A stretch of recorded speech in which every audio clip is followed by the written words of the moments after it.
नमस्कार। हाँ हम व्यास मगध सम्राट सुदर्शन यादव हाँ भगवान कृष्ण के जन्म के छोटा सा सोहर का भाव हाँ देखिए। आहो राम और कृष्ण में अंतर है। हाँ राम 12 कला अवतारी थे तो कृष्ण 16 कला अवतारी थे। हाँ राम पूर्ण अवतार थे हाँ तो कृष्ण परिपूर्ण अवतार थे। हाँ राम जन्म ले दिन में तो कृष्ण जन्म ले रात में। राम जन्म ले चैत के अंजोरिया में तो कृष्ण जन्म ले भादो के अनहरिया में। हाँ राम जन्म ले सुख में तो जिंदगी बीतल दुख में आ कृष्ण जन्म ले दुख में तो जिंदगी बीतल सुख में। बाबूजी ध्यान देंगे। हाँ देवकी वासुदेव जब कंस के कारागार में हाँ बिलक बिलक के रो रहे थे लोग। हाँ आखिर भगवान के घर में हाँ देर होला बाकी अंधेर ना होला। ना यही भादो के अंधारी रात हाँ अष्टमी लगन हाँ रोहिणी नक्षत्र में परम परमेश्वर प्रकट हो गए जेल के अंदर। वाह हे सत्य संकल्पा सत्य स्वरूपा तिनी काल मह सत्या हे ऋतु सुत नेता चित के चेता नाथ तुम्हारे निरंजनम। हाँ देवकी माई कहली बेटा यह रूप में ना बालक बन के चली अब। हाँ भइल का बाबू भाई रतिया भतोइया रसु हावनु बड़ा मनी भावन बड़ा मनी भावनु हो ए ललना हरि दिल्ली हले जब तारत कंस कारा गार में हो।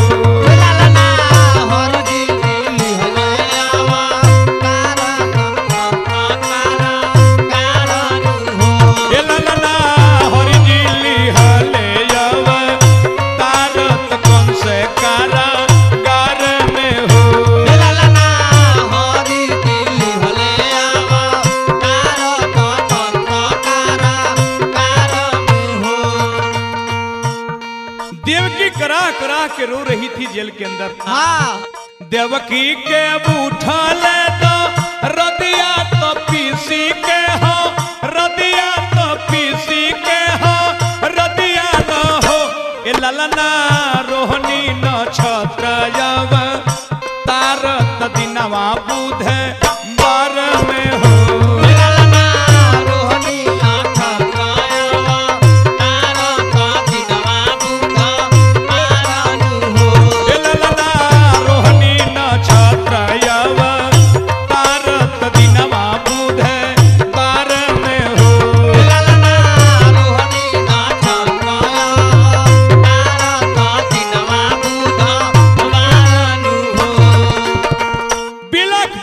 देवकी हाथ में हथकड़ी पांव में बेड़ी हाँ अपना पति वासुदेव जी से रो रो के कह रही है। बिलखी बिलखी रोवे देवकी तो सैया से लो रजकोरे सैया सियो रजकोरे हो ए ललना उठला तो रदिया बेसु मारत कले फूका फारनु हो।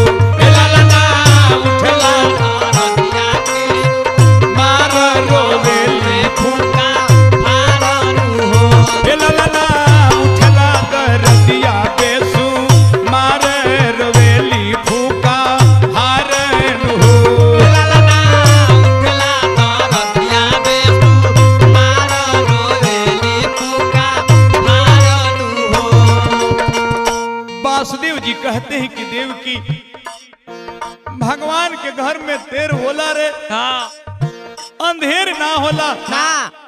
अब कंस का काल नजदीक आ गया है। चुप रहा ए देवकी नैनावासी निर्पोछ नैनावासी निर्पोछ हो ए देवकी तोरे गोदिया यही है भागा वाना सरब दुखवा हरली है हो।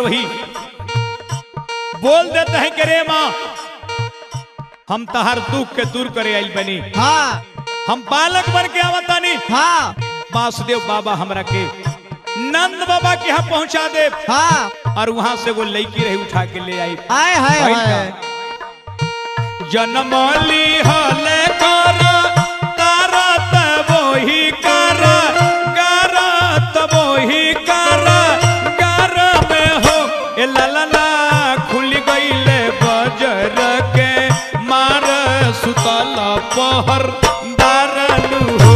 ललना खुल गईले बाजार के हमारा काला पहर दारन हो। ए ललना खुल गईले बजर के मार सुतल पहरी दारन हो।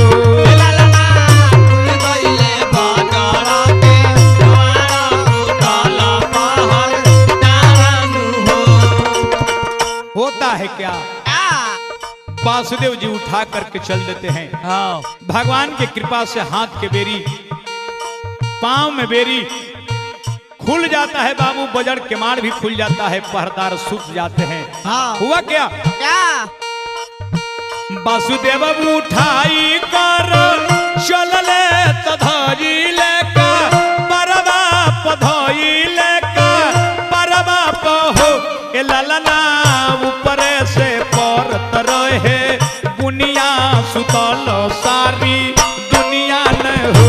ललना ऊपर से परत रहे दुनिया परत सारी दुनिया हो। ए ललना ऊपर से परत रहे बुनिया सुतल सारी दुनिया न हो। ललना ऊपर से परत रहे दुनिया परत सारी दुनिया हो।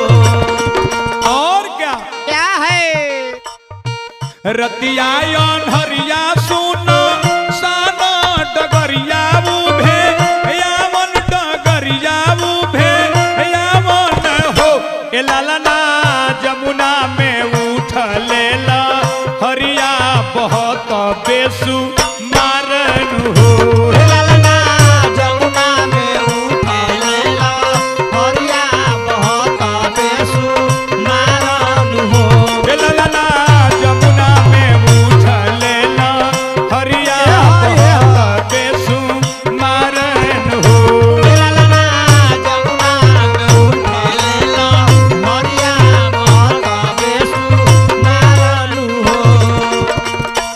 वासुदेव जब जमुना में अपने वो महान बालक को लेके जब हेल जाते हैं, हाँ जमुना में लहर उठ चुका बाबू। हाँ लहर बढ़ते बढ़ते पानी जब घेंटी तक आया है वासुदेव जी के, हाँ वासुदेव जी सोचते हैं कि हम तो डूबे करम में हूँ, बबुओ हमार डूब जाई, पीछे भले लौट जाता नहीं कारागार में। हाँ पाछे जब लौटे के चाहता रे तो जमुना के रार पर लमहर सिंह मुंह बैले बा। हाँ वासुदेव मन में सोचले कि रे में डूब जाई ठीक होई, हाँ बाकी वो सिंह के मुंह में ना जाई।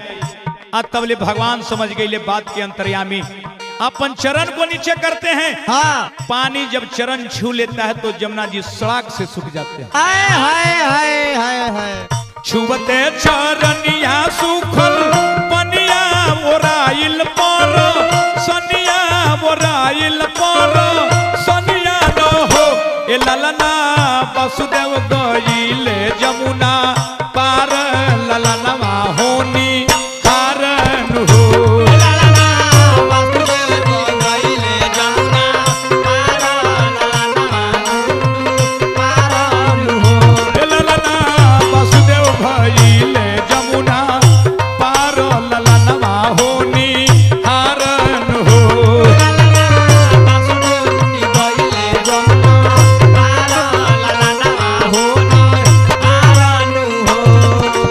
और बा क्या बा वासुदेव जी जमुना पार कर जाते हैं। हाँ नंद बाबा के यहाँ अपने पुत्र को सुलाते हैं और वह लड़की को उठाते हैं। हाँ देखिए वो जमाना कैसा रहे, ऐसा ये घरी पूट से कोनो कहे खेसारी से पूट बदली दा हाँ कोई बदली जी ना ना अब वासुदेव जी लड़का के धो के लड़की उठा के चल दिले बदले में कोई ले नहीं दरिया लगवले हेरा फेरिया लगवले हेरा फेरिया न हो ए लालना जुमी गईले वही कारा गार जगल पहर दारन हो लालना झुक गईले वही कारण डरल बाहर कारण हो ए लालना जुमी गईले वही कारा गार जगल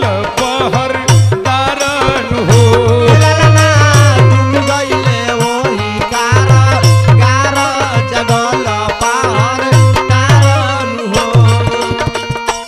इन्हें जब आते हैं तो कारागार में जैसे ही प्रवेश करते हैं लड़की लेकर के हाँ पहले की पूर्ण व्यवस्था जो था संपूर्ण व्यवस्था हो गया बाबू हाँ और लड़की की आवाज से पहरदार जब कंस की यहाँ खबर जनवले हाँ कंस तलवार लेके जब आइल बा हाँ लड़की के पटके के चाहता हाँ लड़की आकाश में उड़ गई हाँ और आकाशवाणी के लिए कि जो रे पापी कंस कंस ते हमरा के का मरबे हाँ तहरा मारे वाला सोना के पलंग पर दूध पिया था हाँ भइल फजीरे नंद बाबा के यहाँ हाला हो गई नंद बाबा की जय हो जय हो नंद बाबा की जय हो जय हो अरे बड़ा दिन पर बबुआ भइल बा सभे कोई के आकुल व्याकुल गोप ग्वाल के हो गइल चली नंद बाबा के बबुआ के दिखाई जा